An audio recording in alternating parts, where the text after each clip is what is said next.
ប់ប្រពន្ធចូលខារ៉ាអូខេប្រពន្ធឆ្លើយថាទេនឹងមិនបានទេបង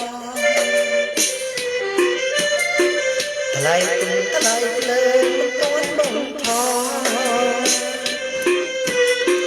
ថ្លៃទាំងក៏បងមិនទាន់ឲ្យក្រុមក្នុងច្បាប់ប្រពន្ធចូលខារ៉ាអូខេប្រពន្ធទុំស្ទៀលជេខំមកគេទាំងយំ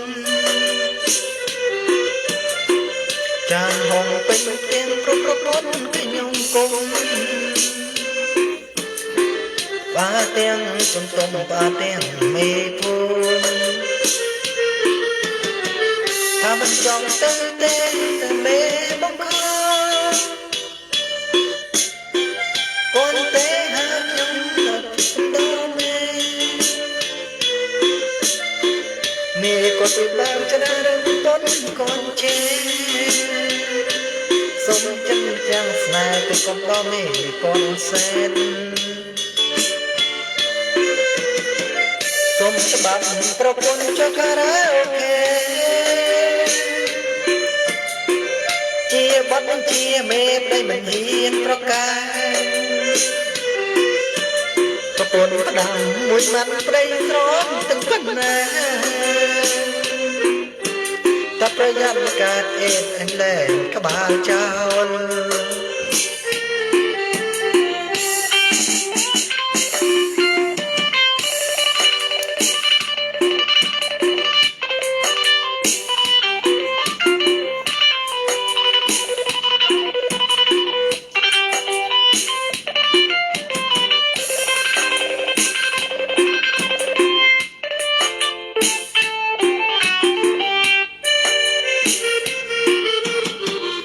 មិនចង់ទៅទេតែមេបង្ខំកូនទេហៅខ្ញុំទៅកំដងមេក៏ទៅបានចិត្តអារឿងប្រពន្ធគួនជេសុំចិនចាស់ស្នេហ៍ទៅកំដងមេកូនសែនទុំច្បាប់ប្រពន្ធចូលខារ៉ាអូខេ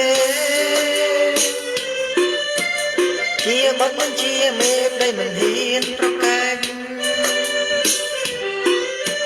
ប្រពន្ធស្ដាំមួយម៉ាត់ប្តីស្រងទឹកណាថាប្រយ័ត្នកើតអេតអញលែងក្បាលចោល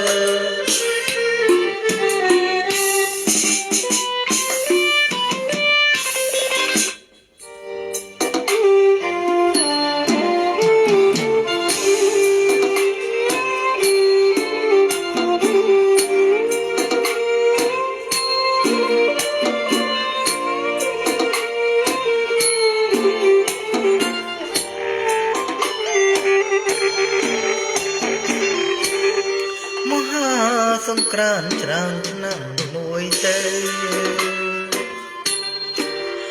ទ្រង់សែនបងសើកេងព្រួយនឹងពេលប្រភេទរឿ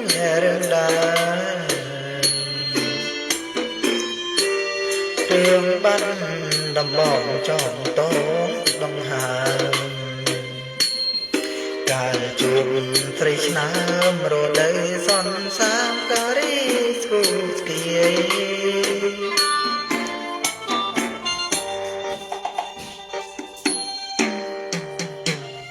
អូនដើ